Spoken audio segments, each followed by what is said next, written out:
The red sun of herbivorous sank behind the tall black trees, painting the alien sky in shades of blood and smoke. The forest was alive with strange sounds, low growls, chirps, and echoes of unknown creatures. Somewhere in that forest, a man waited in silence, his rifle held tight and his eyes fixed on a small clearing. His name was Eli Turner, one of the last surviving humans after their ship crashed on this strange planet months ago. Food was running out. The others had gone missing, maybe eaten by the beasts that roamed at night. Eli was tired, hungry, and desperate. He had built a trap, and a simple one made from rope, sharp sticks, and bones. It was meant to catch something big enough to eat. On this world, everything wanted to kill humans, so Eli had learned to strike first. As night fell, a cold wind swept through the trees. The purple mist of herbivorous began to move like fog, and the forest grew quiet. Eli's heart beat faster. Something was near. He heard a soft rustling sound followed by a faint cry. Not a roar or growl, but something almost human. Eli gripped his weapon and crept closer. His boots sank into the wet soil and the cold air stung his face. Then he saw the trap. It had been triggered. Something was caught inside the net, struggling weakly. He pointed his flashlight toward it. The beam of light cut through the mist and landed on a small figure tangled in ropes. For a moment, Eli froze. It wasn't a beast. It was a girl. Her skin glowed faint green under the light, smooth and soft like crystal leaves. Her silver eyes reflected the beam, wide with fear. Her hair, thin like white silk, floated slightly as if moved by the planet's light breeze. She wasn't human. Her face was delicate, her ears slightly pointed, her body fragile. Eli took a step back, confused. He had heard stories from other survivors, of the Alviari, an alien race that lived deep in the forests. Some said they were killers, others said they were prey. But no one had ever seen one this close. The girl whimpered and tried to move, but the ropes cut into her arms. "Please," she said softly, her voice trembling. "Don't eat me." Eli blinked, stunned that she spoke in English, or something close to it. "Eat you?" he muttered, lowering his weapon a little. "What are you?" She stared at him with tears in her eyes. "I'm not dangerous," she said quickly. "I'm not like the others. I don't eat meat. I only eat plants, please. Let me go." Eli hesitated. Hunger made his stomach twist. He had been starving for days. His last ration pack was empty. His mind whispered, "And a body is food no matter the shape." But when he looked at her again, he couldn't move. She looked terrified, trembling like a trapped bird. "Why were you near my camp?" he asked roughly. "I was looking for fruit," she said. "Your trap was hidden in the trees." "I didn't see it." He looked around. The forest was silent again, watching.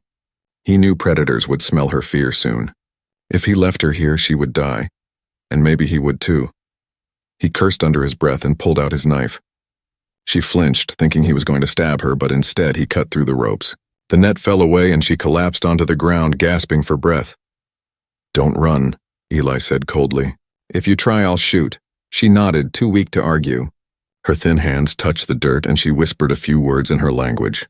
Tiny roots grew from the soil, forming a small glowing fruit. She held it out to him with trembling fingers. "For you," she said. "To eat," Eli stared. The fruit glowed softly, giving off a sweet scent. He didn't trust it, but his stomach growled louder. He took it carefully and bit in. The taste was fresh, like honey and rain. He looked at her again. She was sitting quietly, hugging her knees, her eyes full of fear but not hate. "What's your name?" he asked finally. "Lyra," she whispered. "And you?" "Eli."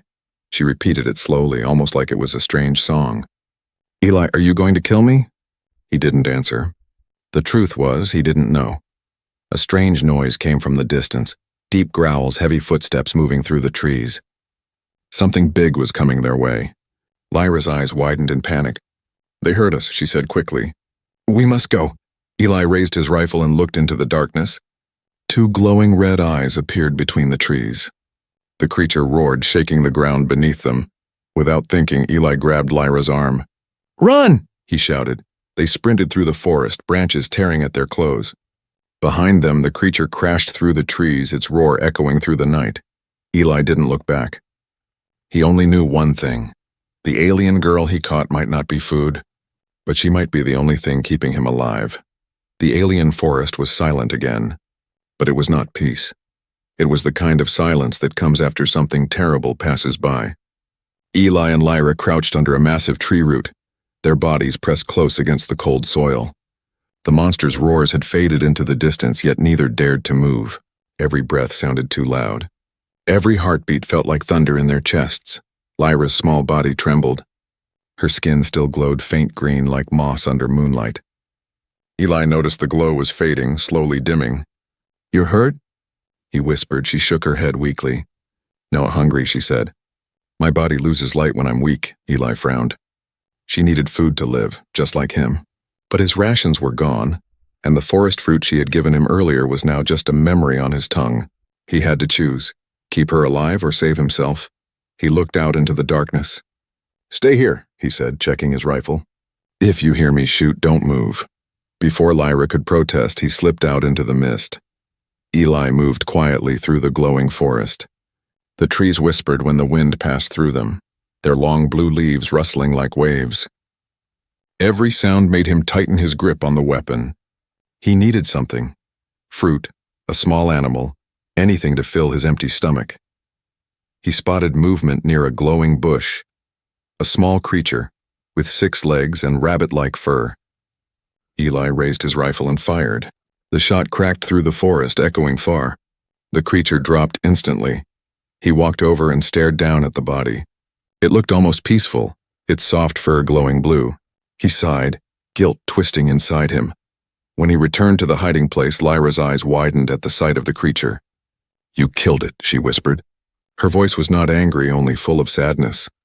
Eli dropped the body beside the fire pit. "It's food," he said simply. Lyra shook her head. "I can't eat that." It was alive. "I only eat from the trees." Eli looked up at her. "Then starve," he muttered coldly. "That's your choice." He skinned the creature and started cooking it. The smell of roasting meat filled the air, rich, heavy, almost painful to his empty stomach. Lyra turned away, covering her nose. Her eyes glistened with tears. After a long moment, she whispered, "You humans eat life to stay alive. But sometimes life is not the only thing we can share." Eli frowned, not understanding. She reached into the pouch on her side and pulled out a handful of glowing seeds. "These grow fast," she said softly. "If you plant them near light, they give fruit in 1 hour." He didn't believe her. 1 hour? Lyra nodded and smiled faintly. "If you trust me." Eli hesitated. Then, for some reason he couldn't explain, he helped her dig into the soft soil. Together they planted the seeds and covered them. Lyra knelt, placing both hands over the dirt. She closed her eyes and whispered something in her language. The ground began to glow. The soil moved like it was breathing. Then green shoots burst out, growing taller, turning into small trees with shining orange fruits. Eli stepped back in shock. "They're real," he said quietly. Lyra plucked one of the fruits and held it out to him. "For you?" No pain, no death. Eli stared at the fruit. It pulsed softly in his hand like it had a heartbeat. He took a bite. Sweet, rich, full of life. He didn't feel weak anymore. His stomach stopped aching. For a long time, neither of them spoke. The fire burned low. The forest seemed calmer now. Finally, Eli said, "You could have left me to die. Why help me?" Lyra looked up at the stars shining through the tree leaves. "Because you didn't kill me," she said simply. "Where I come from, mercy is stronger than hunger." Eli didn't answer. He stared into the flames, the orange light reflecting in his tired eyes. He remembered his people, the other soldiers who would never understand this. To them, aliens were just another kind of food. He sighed. "If the others find you, they'll kill you," he said. Lyra looked at him sadly. "And if they find you with me?" Eli paused. "They'll kill me too." A deep silence fell between them. The truth hung heavy in the air. Two living beings from different worlds sitting beside the same fire, both afraid of the same thing, their own kind. The night grew colder. Eli gave her his old blanket. She refused at first, but he placed it around her shoulders anyway. She smiled, a small, soft smile that made something inside him stir. When the fire finally died, Lyra whispered, "Eli, why do humans always fight?" He thought for a long time. "Because we're hungry for everything," he said quietly. "Food, land, power. Maybe we don't know how to stop." Lyra looked into his eyes. "Then maybe you need someone to teach you how." Before Eli could answer, a distant sound broke the calm, a mechanical hum, faint but growing louder. Lyra's face turned pale green. "That sound? It's not from my world," she said. Eli's blood ran cold. He recognized it. It was the sound of human drones. His own people. They were scanning the forest. Searching. He stood up, grabbed his rifle, and whispered, "They've found us." Lyra's soft voice trembled. "Then run again?" Eli shook his head. "No, this time we hide men, we survive." They disappeared into the glowing mist once more, the light of the fire fading behind them. Above, the red sun rose again, burning through the fog like an omen. Neither of them knew it yet. But this was only the beginning, the night when a human and a herbivorous alien began to fight not against each other, but against the world that wanted them both gone. Morning came slowly to the world of Erebos. The forest glowed faintly in the fog, its giant blue trees humming with a strange low tone. Birds with metal-like feathers flew overhead, singing in sharp notes that echoed through the mist. Eli Turner stood watch near the edge of the camp, his rifle in his hands. He hadn't slept all night. The sound of drones had kept coming and going like ghosts in the dark. He knew what that meant. The humans were close. Beside the dying fire, Lyra slept curled under his old blanket. Her breathing was slow, her body faintly glowing again. She looked peaceful, almost human, but Eli knew peace didn't last long here. He scanned the forest again and whispered, "They'll find us soon." Lyra stirred and opened her silver eyes. "Your people?" she asked quietly. He nodded. "They don't like surprises. If they see you, they'll shoot first." Lyra's voice trembled. "Then what will you do, Eli?" He didn't answer. He wished he knew. Hours passed before the forest broke into sudden chaos. The air filled with the buzz of engines and the click of mechanical weapons. A red light flashed across the trees and a human signal beam. Eli cursed. "Down!" he shouted, pulling Lyra behind a rock. A voice boomed through a speaker. "Eli Turner, identify yourself." He froze. That voice, deep, rough, and full of authority, belonged to Captain Rourke, his old commander from the crash site. Eli peeked through the bushes. 4 soldiers moved through the forest in armor, their helmets glowing red. Behind them, 2 drones hovered, scanning everything. Rourke walked in front, his heavy boots crushing glowing flowers underfoot. "Eli Turner," Rourke yelled again. "You've been missing for 3 weeks. If you're alive, step out now." Eli's stomach twisted. He could surrender, go home, get food, get safety. But then he looked at Lyra, frightened, trembling, hiding behind him. If he stepped out, she was dead. Rourke's men spread out, weapons ready. "Thermal scan shows 2 heat signatures," one soldier said. "He's not alone." Rourke's face turned hard. "Show me." The drone shifted position and shone its light on the rock. In an instant, the forest exploded with motion. Eli jumped up, aiming his rifle, shouting, "Don't shoot!" Rourke raised his weapon anyway. "Step aside, Turner," he barked. "That thing behind you, it's one of them." Lyra tried to speak, but fear locked her throat. "Please, quiet," Rourke snapped. "You don't talk, alien?" Eli took a shaky breath. "She's not a threat. She's just trying to survive." Rourke laughed darkly. "Survive? Her kind killed 3 of our men last month. You really think they're innocent?" "She's different," Eli said. "She helped me." "Helped you?" Rourke sneered. "You mean she fed you poison until you trusted her? That's how they work." Eli shook his head. "No, you don't understand." A sudden explosion cut him off. A creature burst out of the trees. One of the giant predators that hunted both humans and aliens alike. It roared, sending soldiers scattering. The drones fired energy beams, but the monster was too fast. It slammed into one man, tearing through his armor. "Fall back," Rourke shouted. "Protect the captain." Eli grabbed Lyra's hand. "Run." They sprinted into the forest as gunfire echoed behind them. Trees shattered, fire spread, and smoke filled the air. Lyra stumbled, gasping for breath, but Eli didn't stop. They ran until the noise faded, and all that was left was the soft hum of the forest again.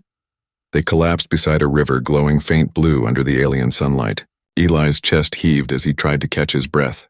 Lyra's hands shook as she cupped water to her lips. "You saved me," she whispered. He looked at her, exhausted. "Yeah. Well, now they'll hunt us both." Lyra looked down at her reflection in the glowing water. "Your people hate mine." "Why?" Eli sighed. "Because they're scared. When humans are scared, we destroy what we don't understand." Lyra stared at him, sadness in her silver eyes. "And what about you?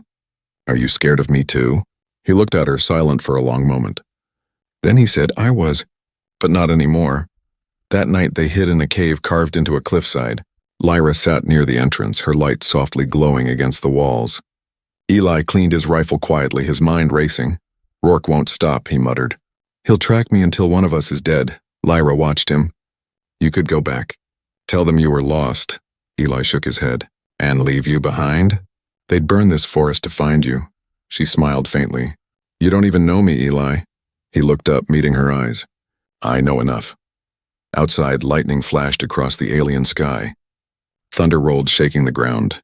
Rain began to fall, thick glowing drops that sizzled when they hit the rocks. The storm made the whole planet seem alive, angry, dangerous. Eli stared into the rain and whispered, "They'll call me a traitor now." Lyra touched his arm gently.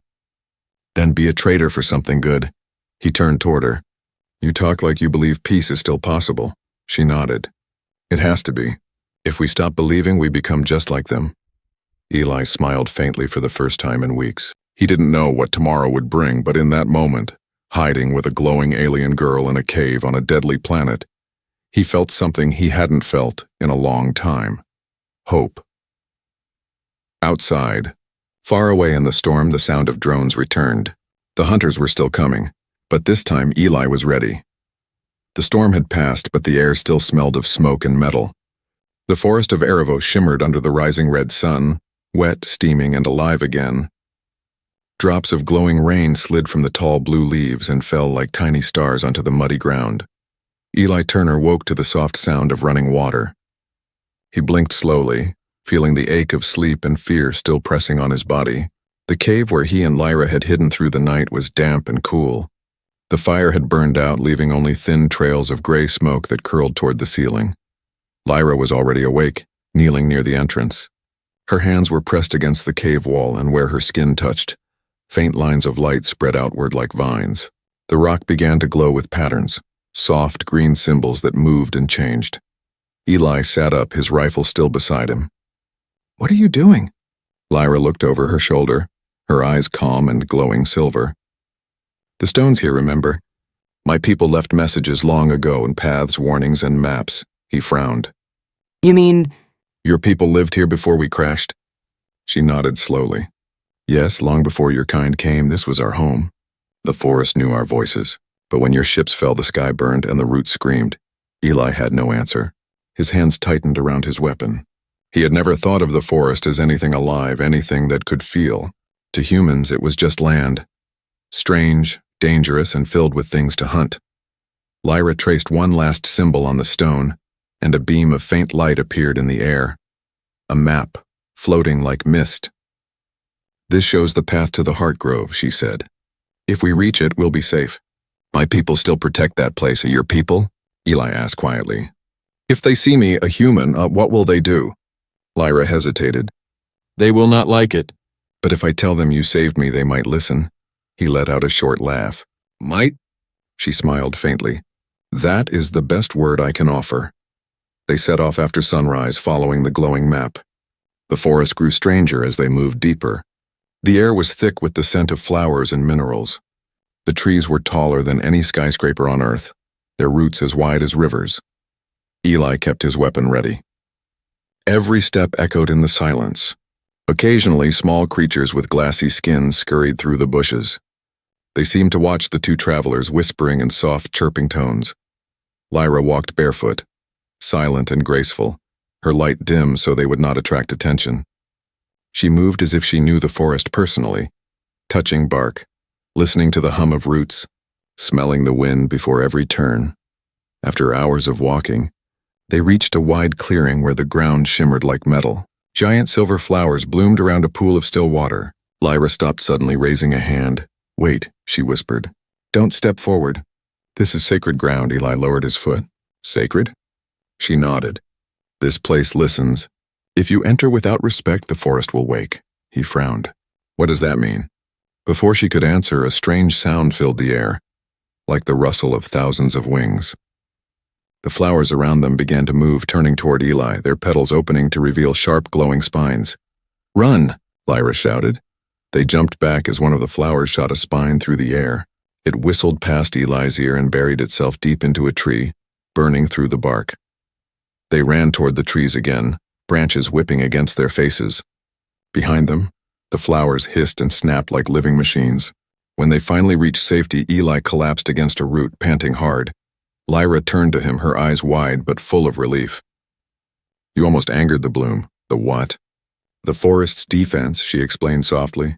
"My people grew them long ago to protect the sacred groves from intruders. They still obey, even though we are gone." Eli looked back at the glowing clearing. "You grew weapons out of plants?" Lyra nodded sadly. "We learned long ago that metal brings death, so we made life into our defense." Eli was silent for a while. His mind was full of questions. About her people, about this planet, about why humans had ever thought they could survive here. By nightfall, they reached the edge of a canyon. Across it, Eli could see a faint green light, pulsing like a heartbeat. Lyra's face lit up. "That is the Heart Grove," she whispered. "We're close." But before they could rest, the sky above them roared. A ship appeared, small, fast, and unmistakably human. Its light scanned the canyon below. Eli grabbed Lyra and pulled her into the shadows. "They're still hunting us," he whispered. Lyra's voice shook. "Can your people not see you're alive?" "They see," he said bitterly. "They just don't care.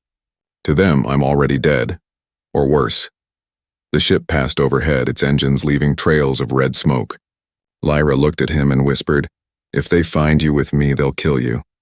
"You know that," Eli nodded. "Then they'll have to catch me first." He looked across the canyon. Wide, deep, impossible to cross. The wind howled through it like a cry from the planet itself. Lyra pointed to a thin bridge made of glowing vines that stretched between two cliffs. "It's the old path," she said. "My people built it. It's alive and it will hold us." Eli stared at the narrow bridge swaying in the wind. "You're sure?" "No," she said simply, her silver eyes steady. "But we don't have another way." He smiled faintly. "That makes two of us, together." They stepped onto the living bridge, hand in hand, walking toward the faint green glow of the Heart Grove, unaware that both humans and aliens watched them from the shadows, preparing for what came next. The living bridge swayed under their feet, its glowing vines stretching across the deep canyon like threads of light. Below, the wind screamed through the darkness, carrying the cold scent of stone and rain. Eli Turner moved carefully, one step at a time, his eyes fixed on the faint green glow of the Heart Grove ahead. Beside him, Lyra walked barefoot, her light footsteps leaving tiny ripples of green along the vines. She seemed unafraid, her silver eyes calm as she whispered soft words to the bridge. Each time she spoke, the vines pulsed brighter as if answering her voice. "You talk to plants now?" Eli asked, trying to keep his mind off the drop below. "They listen," Lyra replied softly. "They know I belong here. They remember my people." Eli grunted. "I wish they remembered not to move so much." Lyra smiled faintly but said nothing. She could feel the tension in his voice. He didn't trust the forest, didn't trust the planet, and maybe not even her. When they reached the other side, the air felt warmer. The forest glowed brighter here, almost alive with soft humming sounds. Strange lights floated between the trees like fireflies, and the ground was covered in soft moss that glimmered under their feet. "This is it," Lyra whispered. "The edge of the Heart Grove." Eli looked around, awed despite himself. "It's beautiful, like something out of a dream." But Lyra didn't smile. Her expression was distant, almost sad. "Dreams can also hide danger," she said quietly. They found shelter near a massive fallen tree. Lyra started to gather glowing fruit while Eli built a small fire. The warmth eased the chill from his bones, but his mind stayed restless. He reached into his jacket pocket to check his communicator, a small black device he'd kept hidden since the crash. The battery was dead now, but the blinking light still flickered faintly. He sighed and closed his eyes. "Eli," Lyra said gently, "you still think about going back, don't you?" He hesitated. "Back to what? A camp full of soldiers who'd shoot you on sight?" "No, I just think about what happens next." She sat beside him, folding her knees under her. The glow from her skin made her look fragile, almost unreal. "You could stay," she said softly. "The Heart Grove is safe. My people can protect you." He looked at her, uncertain. "And if they don't want me here?" She opened her mouth to answer, but then something faint flashed from under her cloak. A soft red light blinked near her waist. Eli frowned. "What's that?" Lyra froze. Her hand moved quickly to hide it, but Eli was faster. He grabbed her wrist, pulling the small object free. It was a metal beacon, smooth and humming softly. His stomach turned cold. "What is this?" he demanded. Lyra's voice broke. "It's not what you think. It's a tracker," Eli shouted. "You've been sending a signal this whole time." Tears filled her eyes. "No, it's not for humans. It's for my brother." He was lost near the crash site. "I've been trying to find him." Eli's hand trembled as he held the beacon. "Then why didn't you tell me?" "Because you wouldn't trust me," she cried. "Because every time I speak, you look at me like I'm a lie." Eli's chest tightened. He wanted to believe her, he really did. But the fear inside him was louder. "Do you know what happens if that signal reaches them? The soldiers will track it. They'll come here." Lyra shook her head desperately. "I can shut it off." But before she could touch it, a sharp noise pierced the air. Beep, beep, beep. The beacon's light turned from red to green. Eli's face went pale. "They already found us."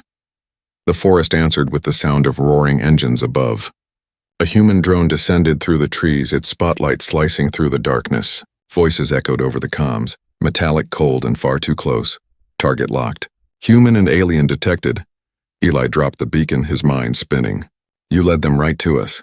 Lyra's voice cracked. "Eli, please." "I didn't mean to." A blaster shot exploded against the ground beside them, throwing dirt and sparks into the air. Eli grabbed Lyra and pulled her behind the fallen tree. "Run!" he yelled. They sprinted through the glowing forest as more drones descended, firing into the trees. Branches exploded, leaves burned, and the air filled with smoke. Lyra stumbled, her glowing skin flickering weakly. Eli dragged her forward, refusing to let go. When they finally reached the river, Lyra collapsed, gasping for air. "I'm sorry," she whispered. "I didn't want this. I didn't want them to find you." Eli knelt beside her, his anger fading into exhaustion. He looked down at her, weak, trembling, still clutching the dead beacon. He sighed. "You should have told me the truth." Tears rolled down her cheeks. "Would you have believed me?" He had no answer. In the distance, the sound of gunfire grew louder. Rourke's soldiers were closing in. The forest, once peaceful, now glowed with fire. Lyra looked at Eli, her silver eyes full of pain. "If you hate me now, I understand." Eli's hand tightened around his rifle. He looked at her, the same alien girl who had once begged him not to eat her, who had shared her light when he was starving. And he realized he couldn't hate her, no matter how much he wanted to. "I don't hate you," he said quietly, "but I don't trust anyone anymore." He stood, facing the fire-lit horizon. "We can't go back to your grove. We can't go back to my people, so now, we run again." Lyra nodded weakly. "Together?" Eli met her gaze. After a moment he nodded. "Together." As they disappeared into the burning forest, the beacon's broken light flickered one last time before dying. But somewhere above the clouds, a human warship changed its course toward the Heartgrove. The betrayal had already begun. The forest of herbivorous was burning. Smoke rose in red spirals, wrapping around the black trees like dark ribbons. The air was thick with the smell of ash and fire. The once glowing leaves were now falling, turning to gray dust as flames swallowed everything. Eli Turner ran through the chaos, his rifle slung over one shoulder, and Lyra clinging weakly to his back. Her once bright green glow was fading, dimming with every breath she took. Behind them, human drones screamed through the smoke, their lights flashing like angry stars. "Keep your eyes open," Eli shouted, coughing as the smoke stung his throat. "We're almost there." Lyra's faint voice trembled in his ear. "There, where?" "The old bunker," he said. "If we make it, maybe I can lose them." But deep down, he knew the truth. The soldiers weren't just chasing. They were hunting. And this time, they weren't here to rescue him. They were here to erase both of them. They reached a rocky ridge that overlooked the burning valley. Below, Eli could see the ruins of what must have been an Alveari village. Twisted towers of crystal and vines, shattered and blackened. Lyra stared at it in horror, her glowing eyes wide. "My home," she whispered. "They found it." Eli placed her down gently, his jaw tightening. "I'm sorry." Lyra knelt among the ashes, touching a charred vine that still faintly glowed. "They burned life to feel safe," she said bitterly. "That is what your people do." Eli said nothing. He couldn't defend it. He couldn't even defend himself. Above them, a loud roar filled the air. Eli looked up and saw a dropship descending, human soldiers rappelling down from its sides. He recognized the leader instantly, Captain Rourke, still wearing the same battle armor, his face half burned from the last fight. Eli Turner, Rourke's voice thundered through a loudspeaker. You've crossed the line. Stand down or I'll put you down myself. Eli's grip tightened on his rifle. He turned to Lyra. Stay behind me. No matter what happens, she shook her head weakly. You can't fight them all. He gave her a faint, broken smile. Watch me. The first shot came from the ridge. Eli dropped behind a rock, returning fire. The soldiers advanced quickly, their armor gleaming in the firelight. Blaster shots tore through the ground, scattering sparks and dirt. Hold your fire, Turner, Rourke shouted. You can still walk away. Leave the alien and come back with me. Eli shouted back. You'd kill her the second I turn around. She's not one of us. Rourke roared. She's the reason half our men are dead. Teeth. The reason they're dead is because you can't see anything past your fear. The ground shook as an explosion hit nearby. Eli was thrown to the dirt, his rifle skidded away. He looked up just in time to see Rourke step through the smoke, his pistol aimed straight at Lyra. Rourke's voice was cold. You always had a soft heart, Turner. That's why you'll die first. He pulled the trigger. The world slowed. Eli moved without thinking, diving in front of Lyra as the shot fired. The blast hit him square in the shoulder, sending pain screaming through his body. He fell hard, his vision blurring. Lyra screamed, her voice echoing like crystal shattering. She dropped to her knees beside him, her hands glowing bright green as she pressed them to his wound. No, stay with me. The air around them began to change. The forest responded to her cries, roots breaking through the dirt, vines twisting like snakes. The ground pulsed with green light as the heart grove awakened. Rourke stepped back, eyes wide. What the hell? Lyra stood slowly, her body glowing brighter than ever before. The plants around her came alive, forming a wall of thorns and glowing roots that wrapped around the soldiers. You burned my home, she said, her voice echoing with power. Now feel what life does when it fights back. The roots lashed forward, grabbing weapons, snapping armor. Drones fell from the sky, crushed under the weight of living vines. Rourke tried to fire again, but a branch struck his arm, sending the gun flying. Eli struggled to his feet, clutching his shoulder. He stared at Lyra, no longer weak, no longer afraid. She looked like the spirit of the planet itself. Lyra, he shouted, stop! You'll kill them all. Her voice trembled, full of pain and fury. They would have killed us. I know, he said, stepping closer. But if you do this, you become them. For a moment, the forest froze. The vines stopped moving. Lyra's glow dimmed slightly. She turned toward Eli, tears glistening on her cheeks. Then, with a deep breath, she lowered her hands. The vines loosened, retreating into the ground like waves pulling back from the shore. The soldiers fell, gasping and terrified. Rourke dropped to his knees, staring at the two of them. You're both insane, he hissed. Eli raised his rifle. Not to kill, but to warn. Then leave. Tell command the alien's dead. Tell them you killed me, too. And never come back. Rourke's jaw clenched, but the fire in his eyes faded. Slowly he stood, motioned to his men, and backed away into the smoke. The dropship rose, leaving a storm of ash behind. When the sky went quiet again, Eli dropped to one knee, exhausted. Lyra ran to him, wrapping her arms around his trembling body. You're bleeding, she whispered. He smiled weakly. You glow enough for both of us. She laughed softly through her tears. The forest around them began to heal, trees regrowing, roots repairing, light returning. For the first time in days, the air smelled not of fire, but of rain and life. As the last flames faded, Lyra held his hand and said, You fought your own kind to save me. Eli looked at her, his voice rough but steady. Maybe saving you means saving what's left of us, too. Above them, the red sun rose through the smoke, and for a brief moment, Erebos looked alive again. Dawn broke slowly across the scorched land of Erebos. The red sun climbed above the horizon, spilling light through the smoke that still drifted over the blackened forest. The air was heavy with silence. Not the silence of peace, but the kind that follows when everything has already been lost. Eli Turner woke with a sharp ache in his shoulder. The wound was still raw but wrapped neatly in glowing green vines, Lyra's healing touch. He blinked at the soft light that filled the cave where they had taken shelter.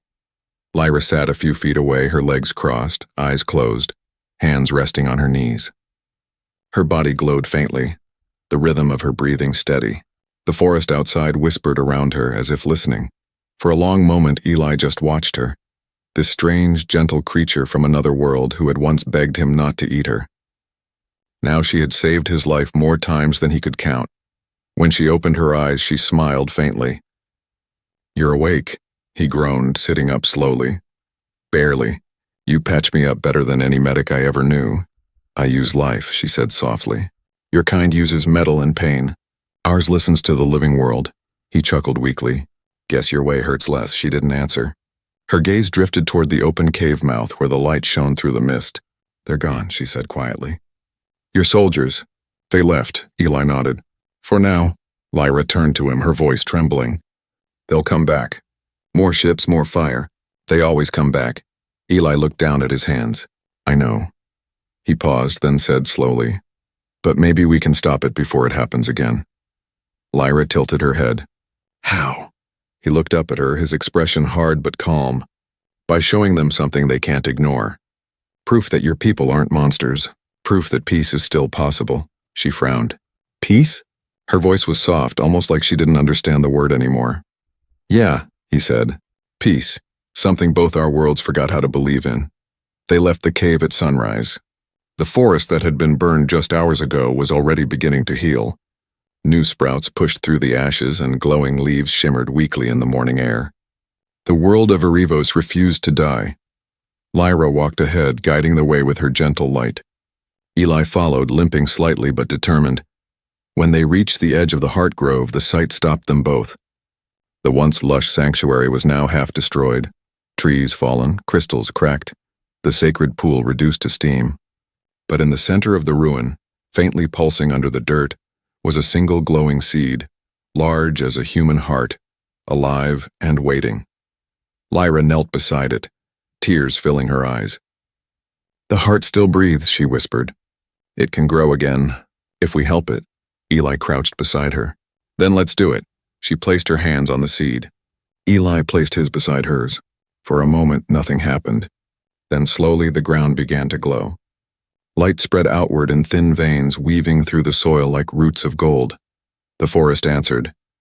Tiny vines sprouted, wrapping around burned wood and broken crystal. The wind carried a low hum, not a cry, not a growl, but a song. The sound of the planet waking up. Lyra looked at Eli, smiling through her tears. "You're helping it heal. The forest feels your strength," he smiled faintly. "Guess I'm not all carnivore after all." They sat there together, watching the world repair itself. For the first time since the crash, Eli felt something like peace. Fragile, strange, but real. That peace didn't last long. From far above, a deep rumble echoed through the sky. Eli looked up and saw a massive shadow moving between the clouds. It wasn't a storm. It was a human battleship, descending slowly toward the planet. Lyra's face paled. "They're back," Eli stood, his heart pounding. "They'll burn it all again. They'll kill everything." "No," she said firmly, rising to her feet. "Not if we show them." "Show them what?" he asked. "That we are not enemies." She took his hand and led him to the top of a ridge overlooking the grove. The battleship's engines roared louder. Through the smoke, smaller landing pods began to descend. Lyra raised her glowing hands. The forest responded. Vines and flowers lifted. Light spread through the valley. The heart grove shone bright again like a green flame against the sky. Eli looked at her in awe. "You're calling them?" She nodded. "They must see. They must feel." When the first pod landed, soldiers stepped out, armed, cautious. Eli stepped forward, raising his hands. "Hold your fire," he shouted. "We're not your enemies." One soldier aimed his weapon. "Eli Turner? You're alive?" "Yeah," he said. "And I'm done fighting." They hesitated, unsure. Behind them, the captain emerged. Not Rourke, but a new officer. She looked at Lyra, then back at Eli. "What is this?" Eli pointed to the glowing forest. "This world isn't our enemy. We made it one. But it can heal, and maybe so can we." The officer stared for a long moment. Then she lowered her weapon. "Stand down," she ordered her men. The forest hummed softly around them. For the first time, humans and the alveari stood in the same place without bloodshed. Lyra looked at Eli, her eyes full of light.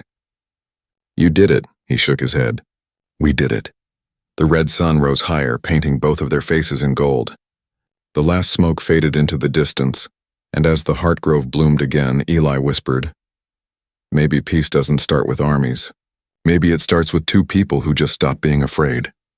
Lyra smiled, her silver eyes bright. "Then let it start today."